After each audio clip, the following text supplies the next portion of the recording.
650 unge singler i alderen 18-30 år samlet til fest.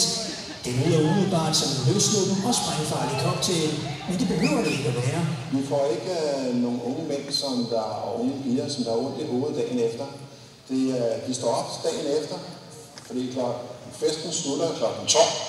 Klokken halv 1, der er vi så i seng, og klokken 7 næste morgen, der har vi det første foredrag. Sådan lyder programmet for de unge mormoner fra 25 forskellige lande, som i denne uge er samlet i Farven til det årlige stævne Fest i Nord.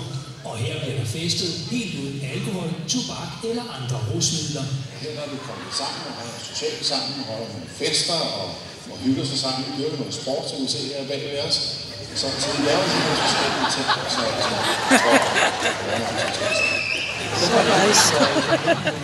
det mødes med andre på den måde. Jeg tror, det er vigtigt på den måde, at man ser, at man ikke er alene om troen. Vi ved godt, at der er 14 millioner medlemmer af kirken på verdensplan. Men i Danmark der er 4.500 medlemmer. Og der er det jo rart at møde andre unge mennesker. Og så se, at man er ikke helt alene, når man mødes i sin menighed, så er der kun et par stykker. Og vi så har samlet her 650 med unge mennesker fra 25 forskellige lande. Så giver det noget andet sammenhold, og det giver noget mere. Og måske giver det også det, som de fleste singler søger, nemlig en partner. Man kan jo håbe på, at det sker et eller andet. Der er nogen, der finder ud af, at de synes godt om hinanden. Men hvor meget singlebal er der egentlig over det, når de unge ugifte mormoner mødes? Hvis du forestiller dig, at der er Damhuskronen, så er det jo ikke den måde for singlebal, som vi er ude i.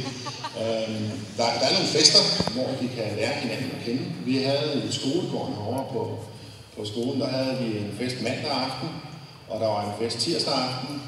Og selvfølgelig så er det unge mennesker, og det er den slags musik, som de lytter til, som der bliver spillet. Men det er ikke det, der er hovedformålet. Hovedformålet med at holde det her, det er, at de unge mennesker, de har noget, de kan tage sig til i sommerferien. De ser, at der er andre unge mennesker af samme tro, som de kan støtte sig op af. At der så kommer nogle par ud af det, det er vi også glade for. Udover festerne har mormonerne i ugens løb deltaget i workshops, foredrag, sport- og kulturaktiviteter, udflugter og indsamlinger til godgørende formål.